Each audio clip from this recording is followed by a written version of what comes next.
Welcome to another edition of Vigorously with me, Val Kleinhands, a very special Music Monday edition of the show where we talk music.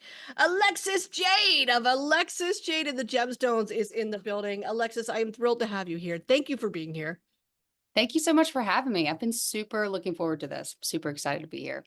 Me too. I want to talk to you firstly about, important things. Instagram told me that back in March, you saw Stevie Nicks. She is I a bucket did. list concert for me. Like, how was the show? Oh, it was amazing. Me and my mom, well, actually, my mom got me tickets for my birthday. I'm a Libra baby, I'm an October baby, so I'm all about the witchy, spooky stuff. Yes. So that was her surprise to me for my 24th birthday. We got to go to Little Rock, Arkansas and see, which is only like 2.5 hours from Memphis. So we stayed for the Okay. weekend. But it was, I mean, when I say genuinely the best concert I've ever been to, it was insane. I mean, she's in her like mid 70s and she is putting on a show better than people that are like my age and younger, Wow. crazy. And vocally, she's still just on top of her game. I mean, insane. It was a great, like very emotional experience. Cause I mean, like you Of and so many course. other people, that is like a monumental, like top tier. I've got to go see this person play. Um, it was great. Really, really cool. She's serious fashion inspo for me too. I mean, I'm sure Oh, the outfits were on point. Oh my god, yes, Yeah. absolutely. She did a cool little outfit change, there's, like the visuals are insane, and she's standing up there, and then there's I think she goes back for, like, Gold Dust Woman, and she comes back, and she's in a totally different outfit, and, it's all flowy, like, she's got her arms up, and the sleeves are Hmm. huge, and the jewelry and everything is great. It was really and everybody there was dressed really cool too, because like, that's one Yes. fun thing about going to concerts is, like, the fans usually specifically for, like, female artists that are, like, really big into fashion, like, the fans are dressed like little mini me's all over. Yes. But it was so cool. It was awesome. Yeah. I love that. Filling in some blanks here. You grew up just outside of Memphis, for anybody that doesn't know. Mhm. Memphis is definitely important when it comes to music history, just in general. So, is Oh, it absolutely. possible that living around Memphis inspired your love of music as well? I think so. So it's an interesting thing because I didn't grow up with musicians per se in my family. Like my parents didn't play music. They weren't in traveling bands. Mm, Like my uncle kind of picked around like at home, but that wasn't his job, so that mhm. wasn't a lifestyle that I was raised in. However, I was raised with people that were very in tune with music, that had music playing all the time. I would say with my grandparents a lot because my parents both worked from home, or they did had their own business, so they would work together. And instead of going to daycare, I'd go stay with my grandparents. And my grandmother was raised on all kinds of old country records, so I'd go over there and Mm. she'd have this huge record player, which I couldn't touch because I would break it, which I probably would still break it now. I But, know. I mean, always she had music playing, she would teach me how to dance, and she'd sing to me, and, also my mom too, she's a big '90s head, she loves '90s grunge music, so I was listening to that, she'd be cleaning the house, listening to all those songs, and then my dad was a long haul trucker for years, so, I mean, while he was on the road, that's all he could do was listen to music. Mm. So, yeah, and my mom actually put me into, this thing called Sunshine Generation when I was a kid. So it was like a mommy and me kind of thing where they get up on stage with you and sing these songs. And then from then on, she kind of just had me doing musical things because she could tell I really enjoyed it. Tried a couple sports, that wasn't for me. I did gymnastics, even art. And, she kind of just let me kind of pick what I wanted to do. And she said that she could tell that I was drawn to the stage. So I'm really grateful for that. But definitely living in Memphis, I mean, just the culture here, everything is so deeply rooted in music that I had a friend actually the other day tell me that he thought I won like the birth lottery as far as like where I was raised because of what I do. It's an Yeah. affordable place to live. It's as far as like being a working musician or a artist of any kind. And also like the network is so tight knit, but also so widespread to other places that Hmm. it's just like I'm very lucky to be based here in Memphis. Okay. I've always wanted to ask a Tennessean this question too. How does it compare to Nashville? Because Nashville always gets the spotlight for this too. Right. It's it's such an interesting conversation, and it's funny because a lot of people always wanna, like, pit us. They're like, "Are we gonna, like, go outside and Okay. fight about this?" But it's 2 totally different things, and I actually learned more about it, but it's really interestingly enough, I knew more about Nashville growing up than I did about Memphis because living 30 minutes from Wow. Yeah, living 30 minutes north of the city, I had actually been to Nashville more times because it's like a vacation spot, or like we go to East Tennessee, it's like a halfway point. So I'd Mhm. been there more times than I had ever really been to downtown because we didn't have as much need to go there. Um, and as I got older, I went to University of Memphis and went for music business and vocal performance, and obviously got more into the scene that way. And then was started to I made the commute, and I still do, and figured out all these wonderful things about Memphis and how much of an integral part of the music scene it is. And as far as in comparison to Nashville, it's like almost Nashville really is able to like export a little bit easier because of its location. I mean, it's so central to so many, Tennessee touches Mhm. like what, 8 states? It's crazy. And Mhm. Nashville is so close to so many things. The industry is what is really like their moneymaker there. So there's a lot of money coming into that. But honestly, nowadays there's a lot of people that are coming through Memphis and coming from Memphis. And I actually have several friends that are native Nashville folks that have moved to Memphis to do music. So Oh. they definitely work hand in hand. I think a lot of the times people want to compare them, and that really I don't think one could exist without the other in some ways, as far as like how they're mutually beneficial. Memphis is becoming a place, like I said, again, is affordable for people to play. And if you wanted to live in Memphis, you could still play in Nashville. It's only 2.5 hours. So I Yeah. mean, there's a lot of people that'll make that commute. So but as far as like culturally and musically, Nashville's very much country music. But Memphis, I always say, because it's so close to the rivers, is more similar to New Orleans as far as like style, as far as like the blues, rock, soul. Okay. Um, so yeah, it's a lot. It's got a lot more history as far as that goes, but a lot of it ties into like kind of migrated over east to Nashville. So Okay. yeah. And I wonder, just being east and just being closer to the Appalachians, I'm sure there's a bluegrass Oh, influence absolutely. more, maybe more so than there is in Memphis, if Right. Memphis is the other direction. Okay. Yeah. I'm Mhm. learning a lot. That's fascinating to me because I Yeah. wanted to visit both. I haven't visited either You yet, but should I check want to out visit both. both. Yeah. They're both great. Both really cool. I know you've spent quite a bit of the summer already on the road. How's touring been? Oh, it's been great. I had played a couple like one-off shows before, like a couple hour drives, but never a full-blown tour. So a couple years ago, I met a friend named Sierra Bryan, who's from Flagstaff, Arizona, or she's originally from Texas, but lives in Flagstaff. And I met her on a tour. We're the same age, and she had been on the road like twice. I was like, "How are you doing that? That's really cool." Because prior to that, I'm like, I'm thinking you have to have like a label or somebody sponsor you for that because it's hard to Yes. do. So I didn't know you could DIY a tour. Now I'm like, I want to be on the road all the time. But she worked with me and we got the tour booked. It was 20 22 shows in 26 days. We went 8,000 miles, which is crazy. Yeah. Um, and yeah, we started in Arizona, went through New Mexico, Texas, New Orleans, all these things.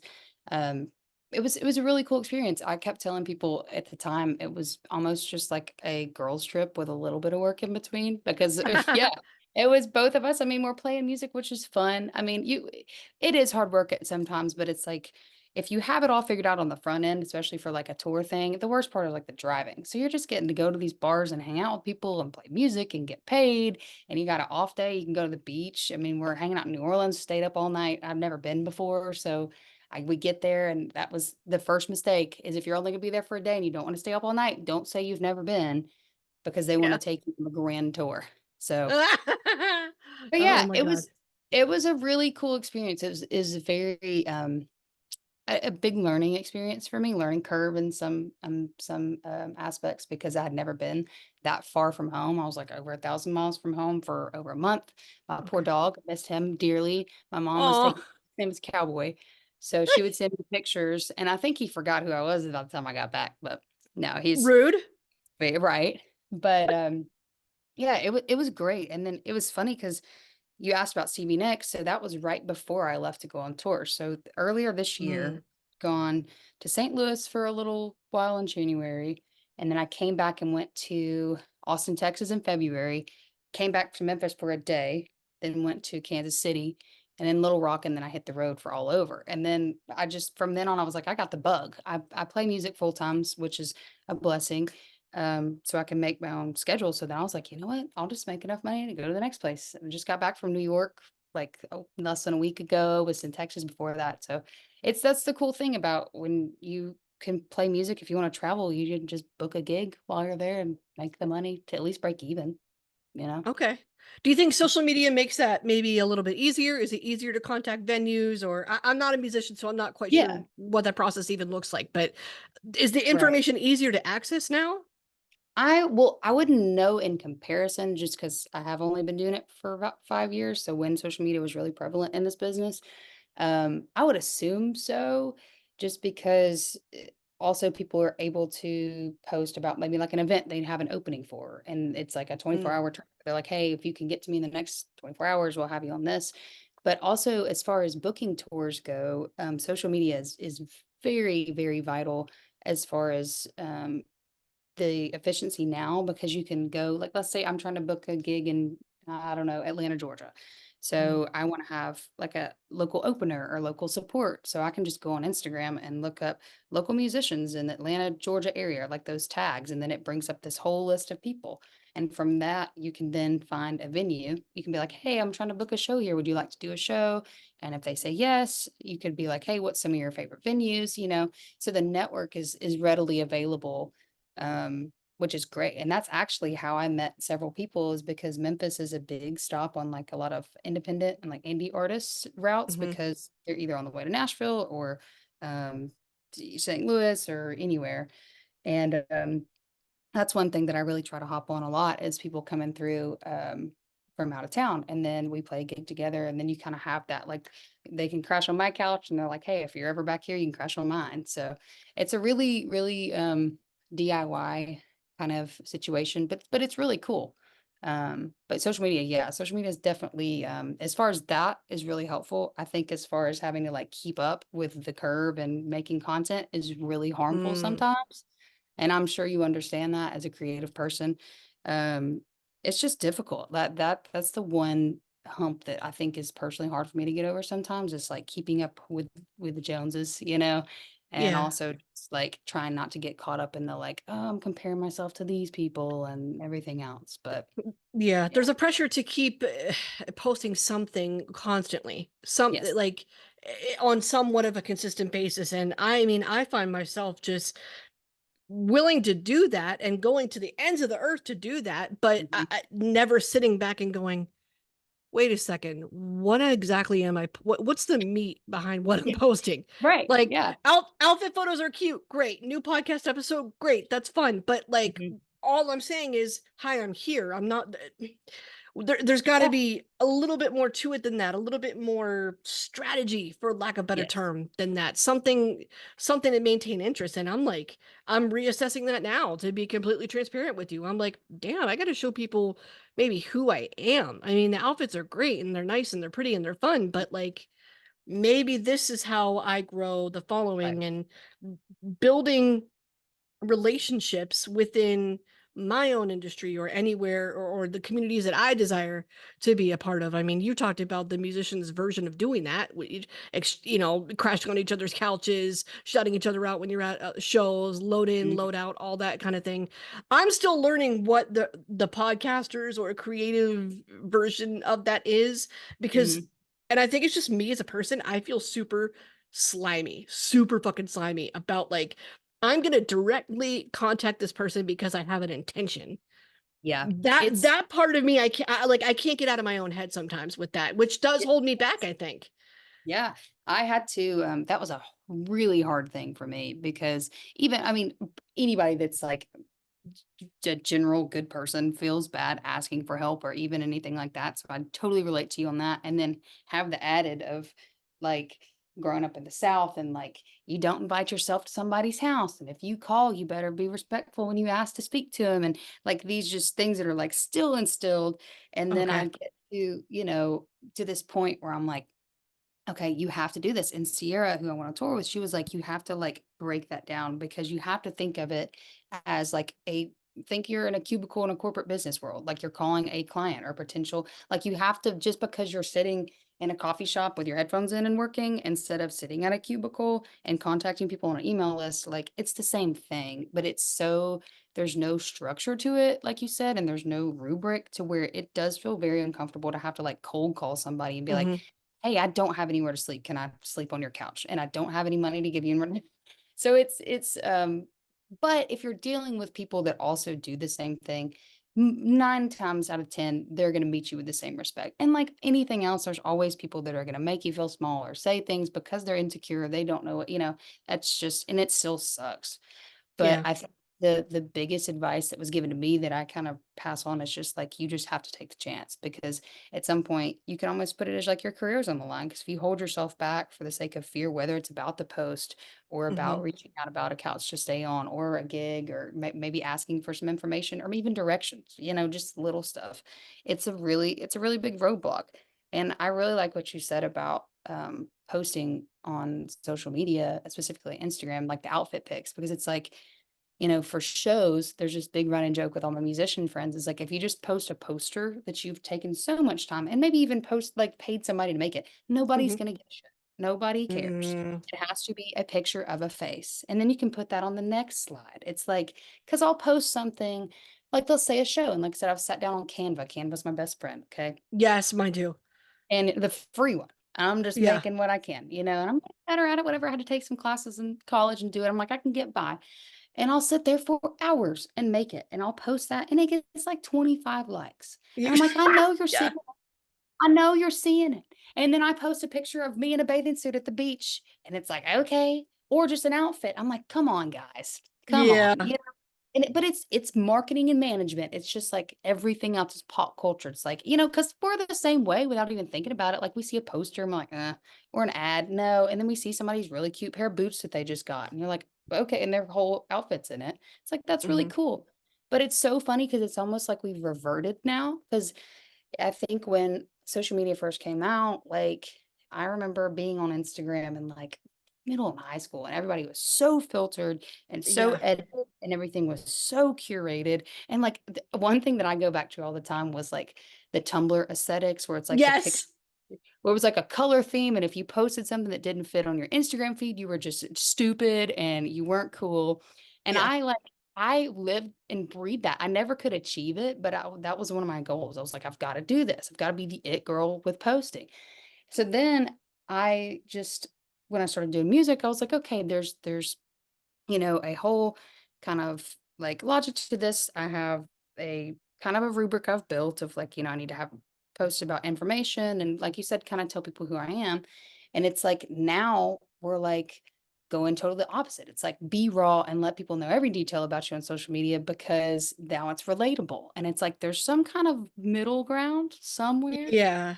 but for me, like I remember having some I've never had like a full-blown manager technically, but I've had some friends and some people that I went to school with that we had kind of a group. And then also other industry professionals while we're in school that were either doing internships or things like that. And my social media would always come up as like a topic of discussion because by no means am I just like going all off and posting things. Like in person, I'm pretty Yeah. like, you know, out loud, like outburst. I'm gonna say what I think kind of person. On social media, I try to reel it back. I don't want to like just put all kinds of crazy, stupid memes and stuff on, whatever. Yeah. But like I haven't ever really had a super uber professional like trying to make a persona on there because that's not me. And it kind of made me uncomfortable to like also I just don't have the energy to do it. Like I see some people that really keep up like let's say they have an album or something come up and they have a whole theme and it's so cool to look at and I really do admire it.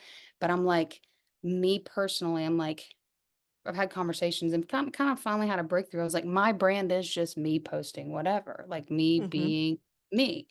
And it's uncomfortable sometimes because it's like if people don't like it, they don't like you. And it's like, yeah. But I think that that's kind of what I've personally tried to latch onto is like, okay, I just whatever I feel is what's supposed to happen and that makes it genuine instead of trying to like sell authenticity. Um, but yeah, I relate to you a lot on that because it's a weird back and forth. It's like, do I Yeah. post this picture, try to get the algorithm pick it up with attention? Or do I be really, really raw and vulnerable and cry on Instagram Live and see what happens, you know? We've been there. I've done it in stories where I'm like, "Hey, my job," and everybody's like, "Girl, please, if you Yeah, think you're the right. only one that hates your Egg job," yes. or my 9 to 5, I mean, like, because Right. I've vented like that about, on social media too, where I'm like, no, I'm not where I want to be in life because I can't dedicate the amount of time that I would like to dedicate to this. Mhm, And I would get upset about that, or I would, I'm 34, so that existential midlife crisis was like hitting. mhm. It got real that Yeah. day. She was a little unbalanced, and I she I would and that's what happened. And then I realized, oh wait, sometimes doing that can inspire me to do other things, and it is nice to have that support. Um, but it is about finding that balance and ultimately just, hey, I look at it this way. It's like, this is my house, this is my lawn. You are welcome in if you would like to come here, but this is what it is. Yeah. Like it's Yeah. and Mhm, like you said, finding that balance.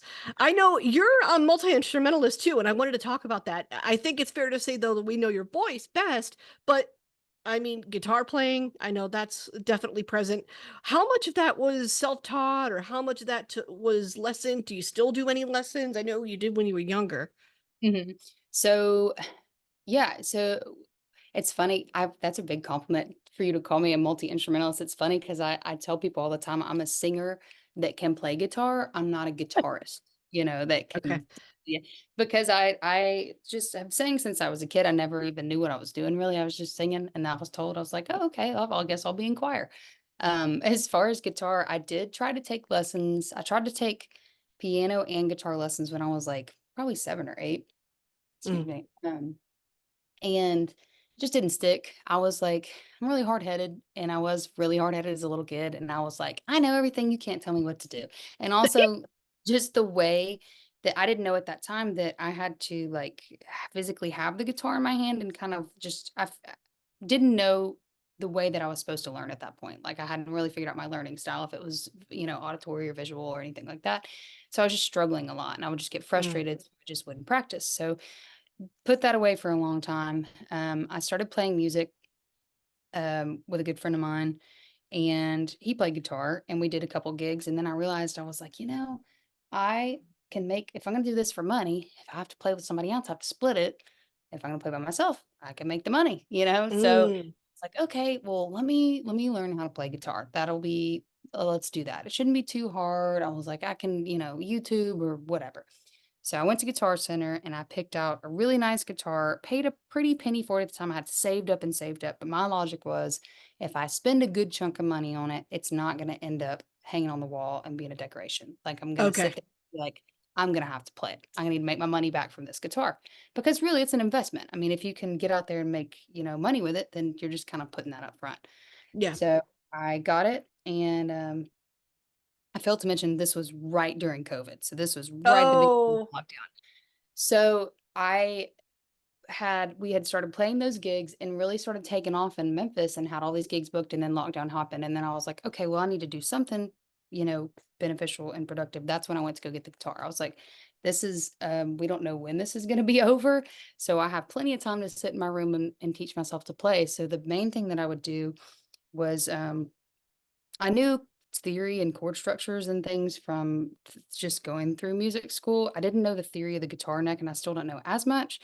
But I would be like, okay, let's pick a song that only has 3 chords because that'll be really easy. So a lot of Yeah. my favorite like 90s songs were really easy, like "What's Up" by the 49 Blondes, Yeah. a couple Pearl Jam songs. So I would just sit there by ear and I would listen to them and I would just kind of figure out, look up the chord shapes, and then I would sit there and just play them over and over again until I could get it right. And I would like work on my left hand and then work on my right hand and then put them together.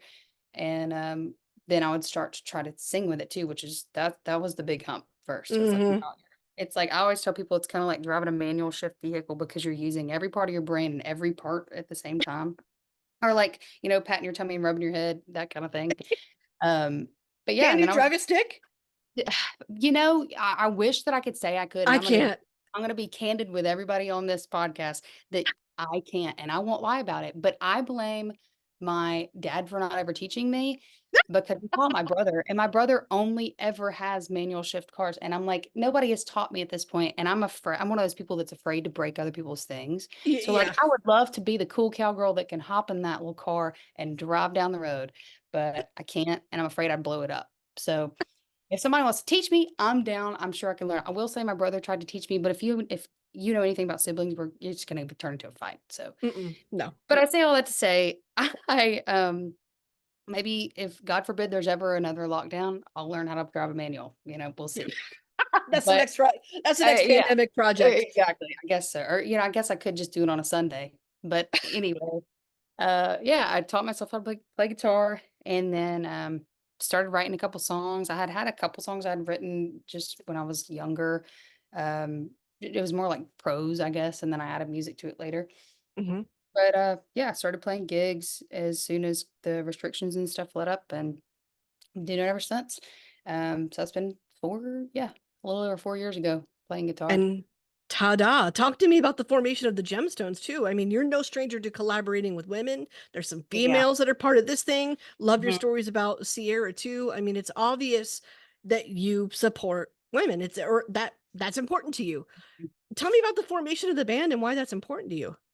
So the band came together. So the music that I have out on all streaming platforms is just I didn't have a set band at the time, so we used studio musicians. So I went in to cut my record, and my producer Matt Qualls, who is a fantastic musician as well, had introduced me to John Gaines, who played drums and he plays basically everything you hand him. He's very talented. So he said, "Hey, I've got a drummer, guitarist, bass player, whatever. He can do it all. They can come in and play on your tracks for the sessions." I was like, "Perfect," because I didn't really know anybody at that time. I knew a few. So that's how I got introduced to John, who is now my drummer. And through him, after we had cut the record, we were going to do a release show at one of my favorite venues in town, Hernando's Hideaway. It's a cool little honky tonk spot. So we're Mm, getting the musicians ready to do this, and I needed another guitar player. And he said, "Well, my good buddy Josh Green, that we used to play gigs all the time, he's available. He'll come and hop in." So when I did my first performance, it was a couple different people. It was just kind of like a rotating group because I just kind of getting it started off. We only had like 2 gigs. So a couple of the people that played on the record played on my release show, and it was a really good show.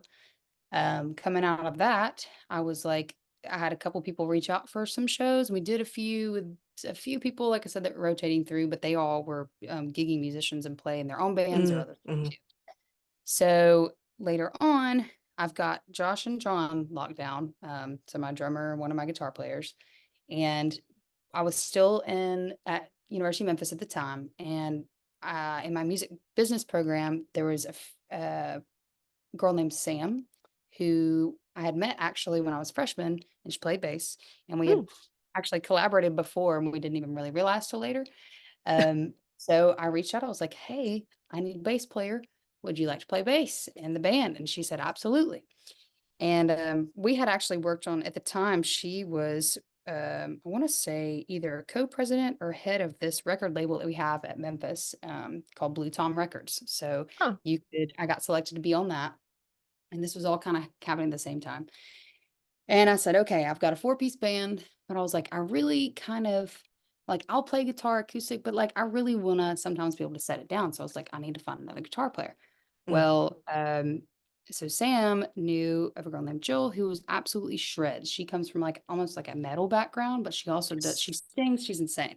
So she Yeah. was in another band at the time, and she still is. They actually just cut a record not too long ago. Um, and Sam had kind of put the bug in her ear, and Jill was so excited. She was like, "I would absolutely love to." So I finally reached out and I was like, "Hey, would you like to play with us?" And like this goes back to that uncomfortable feeling of asking people for things because in my Right. head, I'm asking people to give me their time, their money sometimes to because they're taking off work or they're traveling, and their dedication to songs that I wrote in my bedroom. So it feels so Yeah. conceited, like, "Well, do you wanna come play for me?"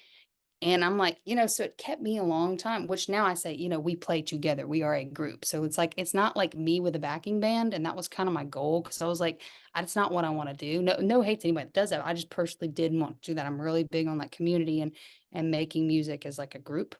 Mhm. So but yeah, we played our first gig in January of last year, so we've only been together like a little over a year, which is crazy how much we've been able to move forward and get these opportunities. And I'm so grateful for all of them. They're all insane musicians. They're all also in other bands.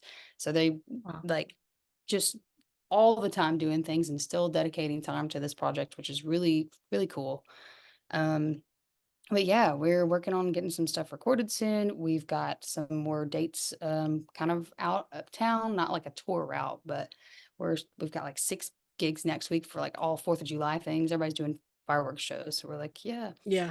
Um, but yeah, it's a really, really cool story, and I've been able to keep the same people this whole time too, which is something that I really wanted to make a point because people recognize us as a group. We're all Mm, on it, and everybody can all of them can sing beautifully. So sometimes we're just swapping out the microphone and everything else. But yeah, yeah. that's pretty much their story, and hopefully it continues on. So Yeah, we all want to see that. And speaking of continuing on, I mean, I know you alluded to this a little bit that there is definitely more on the way. Are we talking singles, maybe an album? What can we look forward to coming ultimate forward? Yeah, ultimate goal would be album, but going back to algorithms and all that stuff, apparently singles are the way to go as Yeah. far as picking that kind of thing up. But I coined this. I may not have coined this phrase. For me personally, I was on a podcast about a year ago, and we were just talking about the struggle of being an artist. Mm. And I think one thing that it's really brought me peace is I like to say that I have a dedication in music, but not a desperation. So Mm. that and that was one of those moments I was like, somebody else is speaking through me. I did not come up with that. I was just a vessel to get that into the world to help other people because my brain did not come up with that.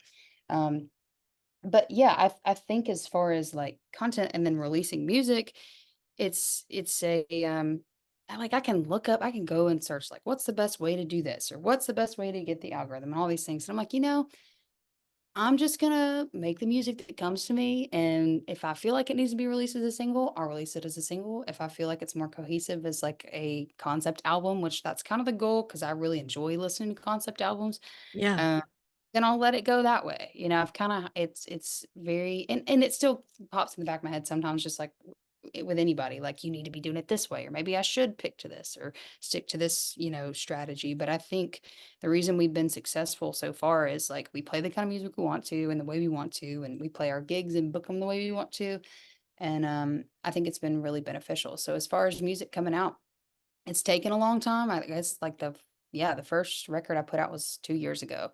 Um, but paid for it all myself. It was all DIY, Wow.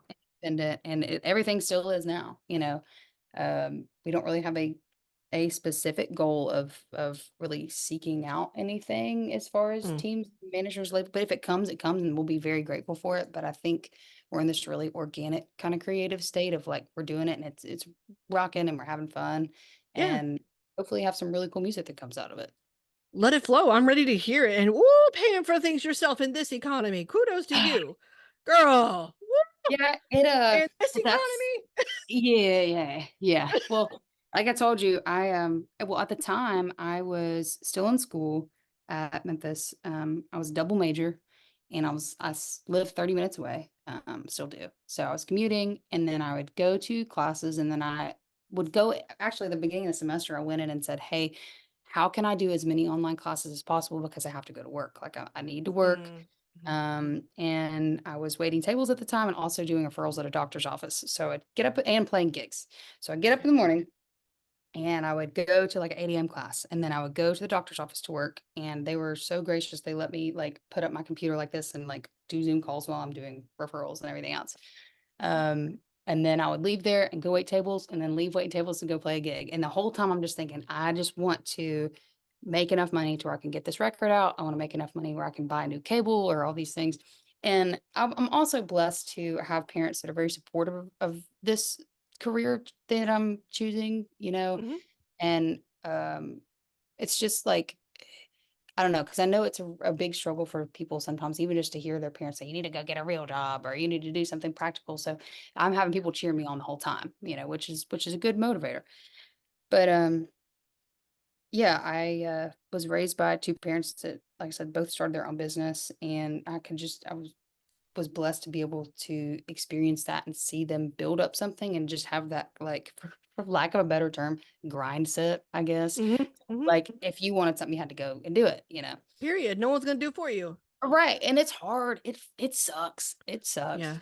But, yeah, that's also another thing. It's kinda nice too that I have to wait to pay for some of these things because it gives me a moment to, like, sit back and be like, "Okay, like, everything will come when it's supposed to," you know? And then from working at that point and kind of really working really hard in those couple years, I've now gotten to the point where like I said, I have, several days off during the week as far as, like, during the day because I play music at night. So Mhm.